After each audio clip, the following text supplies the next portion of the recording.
तब हम यहाँ पर डायरेक्टर सुकी शिरो को देखते हैं, जिसने एक बंदे को आयनकोजी और सेकंड ईयर के सारे बच्चों का डाटा दे दिया होता है ताकि वो आयनकोजी को एक ही महीने में एक्सपेल करवा सके और आयनकोजी वापस व्हाइट रूम में जा सके। और वो उसे इस काम को ध्यान से करने के लिए कहता है, क्योंकि अगर कुछ भी गड़बड़ हुई तो आयनकोजी के फादर किसी को नहीं छोड़ेंगे। तब डायरेक्टर नोटिस करता है कि वो बंदा खुश नहीं लग रहा है, जिस वजह से वो उससे पूछने लगता है कि क्या वो इस वजह से ना खुश है क्योंकि लोग आयनकोजी को व्हाइट रूम का मास्टरपीस कहते हैं। तब ये सुनते ही उस पर्सन को गुस्सा आ जाता है और डायरेक्टर उसे समझाता है कि अब उसने उसके लिए सारी तैयारी कर दी है और जिस तरह का उसका टैलेंट है उस तरह वो आसानी से आयनकोजी को एक्सपेल करवा सकता है। पर डायरेक्टर को अभी भी लग रहा होता है कि वो पर्सन उससे कुछ छुपा रहा है, जिस वजह से वो उससे इसके बारे में पूछने लगता है। पर वो पर्सन बिना कुछ बोले ही वहाँ से चला जाता है और हमें बताया जाता है कि अब लड़ाई दो व्हाइट रूम के स्टूडेंट्स के बीच होने वाली है, जिसमें ये देखा जाएगा कि कौन शिकार बनेगा और कौन शिकारी। तब हम यहाँ पर आयनकोजी की क्लास को देखते हैं, जहाँ पर आयनकोजी से मिलने आकिटो आ जाता है और उसे बताता है कि आयनकोजी के स्प्रिंग ब्रेक में ग्रुप मीटिंग में ना आने की वजह से वो उसके लिए परेशान था, जिस वजह से आयनकोजी उसे बताता है कि वो थोड़ा बिजी था। तब आकिटो उसे समझाता है कि वैसे तो उसके ऊपर ग्रुप मीटिंग में आने के लिए कोई प्रेशर नहीं है, पर हारुका और साकुरा उसकी फिक्र कर रहे थे, जिस वजह से आयनकोजी सॉरी मांगता है और कहने लगता है कि वो अगली बार कोशिश करेगा कि वो ग्रुप मीटिंग में आ जाए। तब आकिटो बाय कहकर वहाँ से चला जाता है और यहाँ सूडो और कोशिडा सुजुने को देखकर हैरान हो जाते हैं, क्योंकि सुजुने ने अपने बालों को छोटा करवा लिया होता है, जिस वजह से उन्हें बहुत ज्यादा अजीब लग रहा होता है और वो सुजुने से इसके बारे में पूछने लगते हैं। तब सुजुने उन्हें बताती है कि उसने ये सब कुछ इस वजह से किया है ताकि वो ये याद रख सके कि सेकंड ईयर में उसे क्लास जी की रैंकिंग को ऊपर करना है और उसके लिए वो कुछ भी कर सकती है। तब कुशिडा भी अपने बालों को बड़ा करने के बारे में सोचने लगती है ताकि वो भी ऐसा रेजोल्यूशन कर सके। तब उनकी होम रूम टीचर वहाँ पर आ जाती है। सभी लोग ध्यान से सुनो, मैं चाहती हूँ कि आप सभी लोग स्कूल होम पेज से एक नई ऐप को इंस्टॉल करो जिसका नाम ओवरऑल एबिलिटी है और इसे शॉर्ट में OAA कहा जाता है। इस ऐप को हर साल के स्टूडेंट्स यूज करते हैं और ये आपको अलग अलग रिसोर्सेज में एक्सेस भी प्रोवाइड करता है, जैसे कि आप सभी स्टूडेंट्स के डाटा को एक्सेस कर सकते हैं। इसमें आप अपने डाटा को भी चेक कर सकते हो, जिसमें आपको ग्रेड्स दिखाई देंगे जो कि स्कूल ने लास्ट ईयर के परफॉर्मेंस के अकॉर्डिंग आपको दिए हैं और इसमें आपकी एबिलिटीज के अकॉर्डिंग भी अलग अलग ग्रेड्स हैं और इस तरह आप हर साल के हर एक स्टूडेंट की एबिलिटीज को चेक कर सकते हो। ये ग्रेड्स हर मंथ की बिगिनिंग में अपडेट होते हैं, जैसे कि सूडो, अगर तुम्हारा ग्रेड इस टाइम E है और अगर तुम नेक्स्ट रिटन एग्जाम में टॉप आते हो तो तुम्हें A+ ग्रेड दे दिया जाएगा, पर अगर तुम बुरा स्कोर करोगे तो तुम्हारे ग्रेड्स नीचे चले जाएंगे। एक चीज और याद रखना कि फर्स्ट ईयर के ग्रेड सिर्फ तुम्हारे पास्ट को रिप्रेजेंट करते हैं, तो इसलिए वो आने वाली इवेल्युएशंस पर बिल्कुल भी इफेक्ट नहीं डालेंगे। और इस ऐप से हम ये चाहते हैं कि आप ये देख सकें कि आप किस चीज में कमजोर हैं और खुद को उस चीज में इम्प्रूव कर सकें। तब आयनकोजी को लगता है कि ये सारे स्टूडेंट्स की अकम्पलिशमेंट्स को चेक करने का एक टूल है, पर उसे ये भी शक होता है कि इस ऐप को इस टाइम इंट्रोड्यूस करने के पीछे कोई न कोई बड़ा रीजन जरूर है। तब टीचर भी सबको बताती है कि स्कूल के हिसाब से कि इस ऐप की मदद से अलग अलग ईयर के स्टूडेंट्स के बीच में इंटरेक्शन बढ़ेगी, पर उन्हें भी ये लग रहा होता है कि इसके पीछे कोई और मोटिव जरूर है और उनके अकॉर्डिंग जिसकी भी वैल्यूएशन एक सर्टेन बेंचमार्क से ऊपर नहीं होगी उन्हें साल के एंड में किसी तरह की पेनल्टी मिलेगी, जिसे सुनकर साकुरा को लगने लगता है कि शायद उन्हें एक्सपेल्शन भी मिल सकता है और बाकी लोग भी ये सुन के घबरा जाते हैं। तब टीचर सबको समझाती है कि अगर उन्हें अपनी रैंकिंग पसंद नहीं आ रही है तो उन्हें इस साल इम्प्रूव करना पड़ेगा ताकि स्कूल उनके ट्रू टैलेंट को एक्सेप्ट कर सके। तब आयनकोजी को एहसास हो जाता है कि इस ऐप की वजह से कोई भी एक क्लास के तौर पर इकट्ठे नहीं लड़ेगा, क्योंकि सभी लोगों को इंडिविजुअली फाइट करना पड़ेगा। और तब उसे पता चलता है कि ये प्रपोजल नए स्टूडेंट काउंसिल प्रेसिडेंट मियाबी ने दिया है, जो कि ये ऐसा सिस्टम बनाना चाहता था जहाँ पर सभी लोगों को इंडिविजुअल एबिलिटी के तौर पर इवेलुएट किया जाए। तब टीचर सभी को बताती है कि जो उनके सेकंड ईयर का पहला टेस्ट आ रहा है उसमें एक अजीब सा कॉन्सेप्ट आ गया है, क्योंकि अब उन्हें फर्स्ट ईयर की क्लासेस के साथ मिलकर इस टेस्ट को परफॉर्म करना पड़ेगा, जिसे सुनकर सभी लोग हैरान हो जाते हैं और टीचर को भी ये बहुत ज्यादा अजीब लग रहा होता है, क्योंकि आज से पहले कभी भी स्कूल ने अलग अलग ईयर की क्लासेस के बीच में इंटरेक्शन को एनकरेज नहीं किया है, क्योंकि उन्हें लगता था कि इससे कम्युनिकेशन स्किल्स में प्रॉब्लम आती है। तब टीचर सबको ये समझाती है कि इस बार स्कूल ने ऐसा इस वजह से किया है क्योंकि जब सारे स्टूडेंट्स रियल वर्ल्ड के अंदर जाएंगे तब उन्हें सिर्फ अपने ईयर की क्लासेस का ही नहीं बल्कि फर्स्ट ईयर या फिर थर्ड ईयर की क्लासेस का भी सामना करना पड़ सकता है, जिस वजह से स्कूल चाहता है कि वो लोग इस चीज के लिए लिए तैयार हो जाएं। तो टीचर उन्हें ये भी बताती है कि वो फर्स्ट ईयर की किसी भी क्लास के साथ काम कर सकते हैं और उनका टेस्ट 2 हफ्तों के बाद है और तब तक वो अपने पार्टनर को चुन सकते हैं। तो सुजुनी को समझ नहीं आ रहा होता कि आखिरकार वो लोग फर्स्ट ईयर के साथ रिलेशन कैसे बनाएंगे, क्योंकि अभी तक तो वो लोग उनसे मिले भी नहीं है। इस टेस्ट के अंदर 5 सब्जेक्ट्स होंगे जिसका मैक्सिमम स्कोर 500 पॉइंट्स होगा और अगर आप इस टेस्ट के अंदर अच्छा परफॉर्म करते हैं तो क्लास और इंडिविजुअल लेवल्स पर आपको इंसेंटिव्स भी दिए जाएंगे। पर हाँ, पार्टनर्स म्यूचुअल कंसेंट से ही बनेंगे और जब एक बार पार्टनर बन जाएगा तब कोई भी उसे चेंज नहीं कर सकता। और हाँ, मुझे पूरा यकीन है कि तुम लोगों को एहसास हो गया होगा कि जो स्टूडेंट्स एकेडमिकली बहुत अच्छा परफॉर्म करते हैं वो इस टेस्ट में हाई डिमांड पर होंगे, क्योंकि जो भी इस टेस्ट में उनका पार्टनर बनेगा उन्हें अच्छे ग्रेड्स मिल सकते हैं। तो हिराटा टीचर से पूछने लगता है कि उन स्टूडेंट्स का क्या होगा जो कि पार्टनर्स को नहीं ढूंढ पाएंगे, जिस वजह से टीचर उसे बताती हैं कि टेस्ट वाले दिन उन्हें रैंडमली पार्टनर दिए जाएंगे, पर उन लोगों के ऊपर 5% पेनल्टी भी लगेगी क्योंकि वो लोग अपने पार्टनर को नहीं ढूंढ पाए हैं। जिस वजह से सभी को समझ में आ जाता है कि पार्टनर ढूंढना कितना ज्यादा इम्पोर्टेंट है। तब क्लास खत्म होने के बाद इक्के हिराटा से पूछने लगता है कि आखिरकार अब उन्हें क्या करना चाहिए, क्योंकि उसकी एकेडमिक अचीवमेंट का ग्रेड ई होता है, तो इसलिए उसे नहीं लग रहा होता कि कोई भी उसका पार्टनर बनना चाहेगा और सभी लोगों को भी इसी बात की चिंता हो रही होती है, जिस वजह से हिराटा उन्हें शांत रहने के लिए कह रहा होता है ताकि वो लोग कुछ प्लान कर सकें। तो सुजुने भी इस बात पर एग्री करती है। हमें जल्दबाजी करने की कोई जरूरत नहीं है, क्योंकि ऐप ने टेस्ट कंडीशन के साथ साथ हमें कुछ और भी भेजा है और वो प्रेडिक्टेड पॉइंट्स है जो कि हर एक एकेडमिक अचीवमेंट रेटिंग के अकॉर्डिंग है।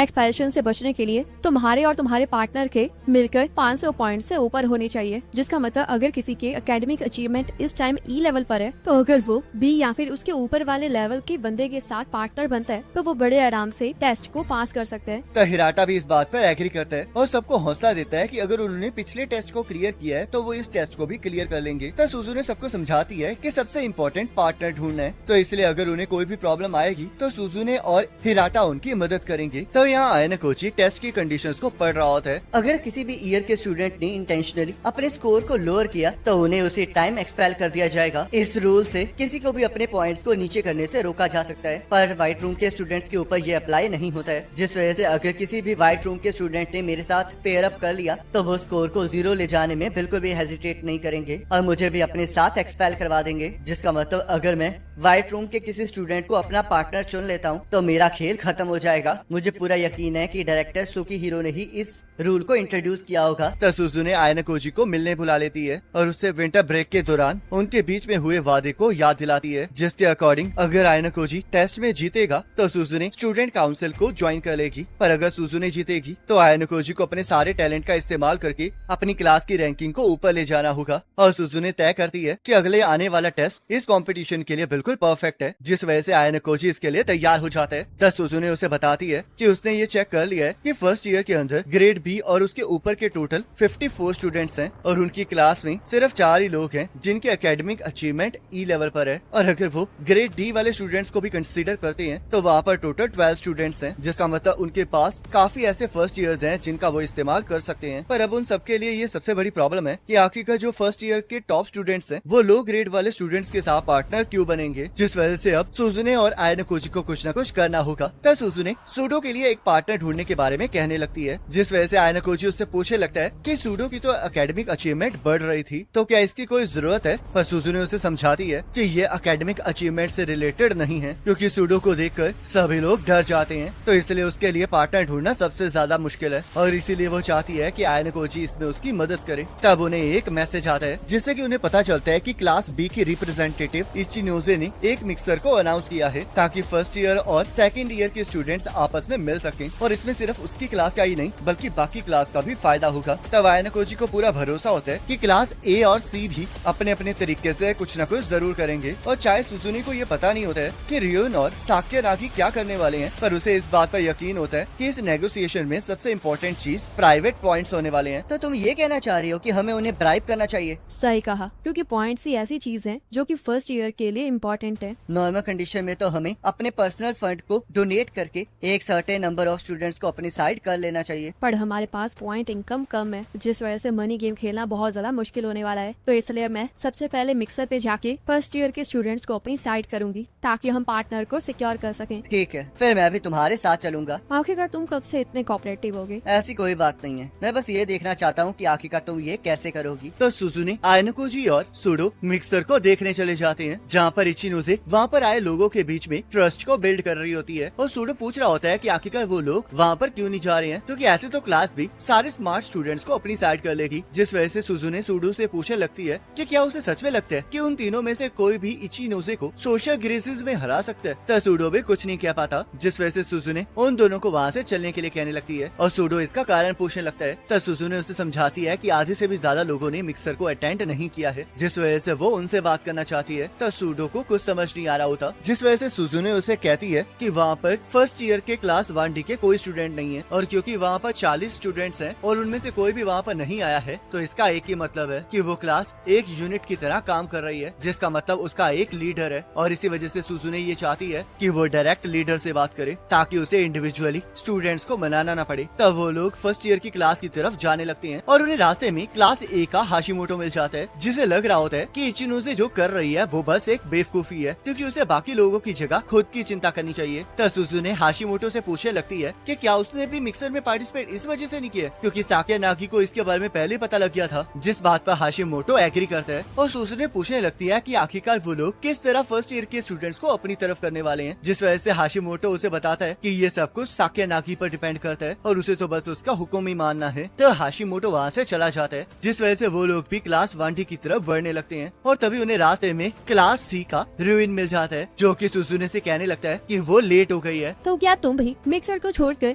फर्स्ट ईयर के स्टूडेंट्स को रिक्रूट करने गए थे? जो लोग जिम में जा रहे हैं वो क्लास के इडियट्स हैं, तो इसलिए वहाँ जाने का कोई फायदा नहीं है। और हाँ, तुम लोग चिंता मत करो, मैंने क्लास 1D को अपनी साइड नहीं किया है। वैसे मुझे लगता भी नहीं है कि ऐसा कुछ होने वाला है, क्योंकि तुम्हारे एटीट्यूड से पक्का वो लोग डर जाएंगे। चिंता मत करो, मेरे पास कुछ ऐसी चीजें हैं जिससे कि वो मेरी साइड हो जाएंगे। क्या तुम मजाक कर रहे हो? क्या तुम्हें सच में लगता है कि ऐसे मेथड्स को अलाउ किया जा सकता है? मुझे नहीं लगता कि इसमें कोई गड़बड़ है, क्योंकि मैंने कहीं भी नहीं पढ़ा है कि किसी को डराने से आप एक्सपेल हो सकते हो, तो इसलिए हम किसी को भी डराकर पार्टनर बना सकते हैं। इसके लिए कोई स्पेसिफिक रोल की जरूरत नहीं है, क्योंकि अगर किसी ने तुम्हारी कंप्लेंट कर दी तो ये तुम्हारे लिए बिल्कुल नहीं अच्छा होगा। ऐसी बात है तो एक बार कंप्लेंट करके देखो और देखना होता क्या है। वैसे मैं इतना भी बेवकूफ नहीं हूँ कि मैं पीछे कोई सबूत छोड़ दूँ। हाँ, मैं तुम्हें एक एडवाइस देता हूँ। चाहे फर्स्ट ईयर स्टूडेंट्स अभी अभी आए हैं, पर फिर भी वो बहुत ज्यादा शांत हैं, जिसका एक ही मतलब है कि स्कूल में कोई उनके साथ काम कर रहा है और उसने उन लोगों को ये एक्सप्लेन कर दिया है कि ये स्कूल कैसे काम करता है। तो इसलिए ऑल द बेस्ट। लगता है हमें फर्स्ट ईयर्स को मनाने के लिए और ज्यादा मेहनत करनी पड़ेगी। तब सूडो नेगोशिएशन करने के लिए जल्द से जल्द क्लास G के पास जाने के लिए कहने लगता है, पर हम देखते हैं वो पूरी की पूरी क्लास खाली होती है, जिस वजह से सुजुने को समझ में आ जाता है कि बहुत ज्यादा प्रॉब्लम होने वाली है। तो क्लास में आकर आयाना कोजी देखता है कि 22 पेयर्स बन चुके हैं और वो व्हाइट रूम के स्पाई से बचने के लिए ये डिसाइड करता है कि उसे फर्स्ट ईयर के सारे स्टूडेंट्स के नामों और फेसेस को याद कर लेना चाहिए। पर तभी एक स्टूडेंट क्लास में आकर सभी को बताता है कि 2 फर्स्ट ईयर्स उनकी तरफ आ रहे हैं, जिस वजह से क्लास G बाहर आ जाती है और हम देखते हैं वो स्टूडेंट्स भी फर्स्ट ईयर के क्लास G के स्टूडेंट्स होते हैं, जिनके नाम नानासे और होसेन होते हैं। तब सुजुने उन्हें बताती है कि उसके दिल में उनके बोल्डनेस की वजह से उनकी रिस्पेक्ट बढ़ गई है, क्योंकि सीनियर के फ्लोर पर कोई भी फ्रेशर अनइनवाइटेड नहीं आता है। तो होसेन कहने लगता है कि आखिरकार वो किस रिस्पेक्ट की बात कर रही है और क्या उसे ऐसा लगता है कि वो उससे बेहतर है। तो सूडो होसेन से लड़ने बीच में आ जाता है और नानासे होसेन को बताती है कि सूडो के एकेडमिक स्कोर E+ है, जिस वजह से होसेन उसे बेवकूफ कहने लगता है और पूरी क्लास G को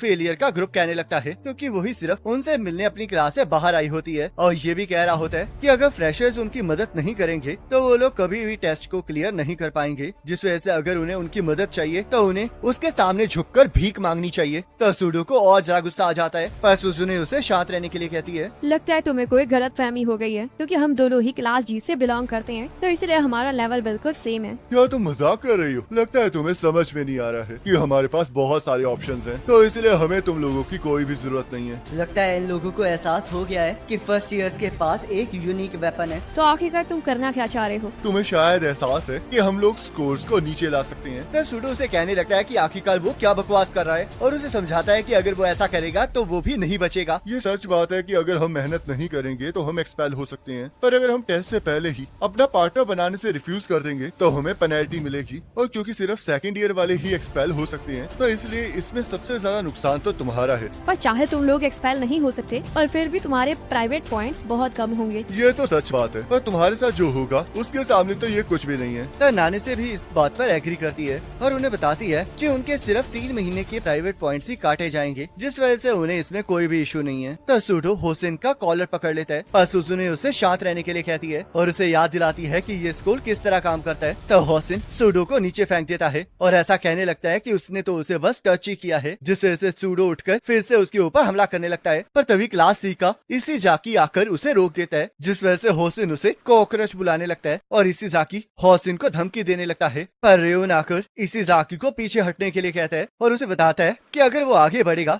तो वो नहीं बचेगा, क्योंकि होसिन पहले से ही बहुत ज्यादा मशहूर होता है। तो होसिन ने भी रेयोन को पहचान लिया होता है और उसे ये यकीन नहीं आ रहा होता कि लेजेंडरी रेयोन इतना ज्यादा वीकलिंग है। तो रेयोन उसकी मसल्स की बेइज्जती करता है और होसिन उसे बताता है कि वो रेयोन को मारने बहुत बार आया है, पर हर बार रेयोन छुप गया है। जिस वजह से रेयोन उसे बताता है कि अगर उसने उसे ढूंढ लिया होता तो आज वो अपना यहाँ पर मुंह ना चला रहा होता। तो होसिन रेयोन को लड़ने के लिए कहने लगता है, पर रेयोन इसके लिए मना कर देता है क्योंकि वो गोरिल्ला से नहीं लड़ना चाह रहा होता। जिस वजह से इबुकी रेयोन से पूछने लगती है कि क्या वो उन्हें फर्स्ट ईयर से डिफेंड नहीं करने वाला है। जिस वजह से रेयोन उसे समझाता है कि वो लोग जब चाहे इस चीज को खत्म कर सकते हैं, पर अभी इसका टाइम नहीं आया है, और वहाँ से जाने लगता है। जिस वजह से होसिन इबुकी का गला पकड़ के उसे हवा में लटका देता है और सबको इकट्ठे उस पर हमला करने के लिए कहने लगता है। पर नाना से उसे शांत रहने के लिए कहती है और उसे समझाती है कि सीनियर्स इसलिए चुपचाप खड़े हैं क्योंकि वहाँ पर सिक्योरिटी कैमरा लगा है। पर होसिन उसकी फिर भी बात नहीं सुन रहा होता, जिस वजह से नाना से उसे धमकी देती है कि अगर उसने उसकी बात नहीं मानी तो वो सभी को एक चीज के बारे में बता देगी। जिस वजह से होसिन इबुकी को छोड़ देता है और नाना से को समझाता है कि इस बार तो उसने उसे डरा के चीजों को मनवा लिया है, पर अगर उसने काम सही से नहीं किया तो वो उसे नहीं छोड़ेगा। तो नाना से इस बात के लिए मान जाती है और हम देखते हैं एक टीचर शीबा वहाँ पर आ जाता है, जो कि होसिन और नाना से की क्लास का टीचर होता है और वो उन्हें लड़ने से मना करता है। जिस वजह से वो दोनों वहाँ से चले जाते हैं और होसिन रेयोन से कहता है कि अगर वो उसके साथ पेयर अप करना चाहता है तो वो इसके लिए तैयार है, पर रेयोन इसके लिए मना कर देता है। तो नाना से उनसे माफी मांग के वहाँ से जाने लगती है और आयनोकोजी ये नोटिस करता है कि नाना से ने उसके ऊपर नजर रखी हुई है।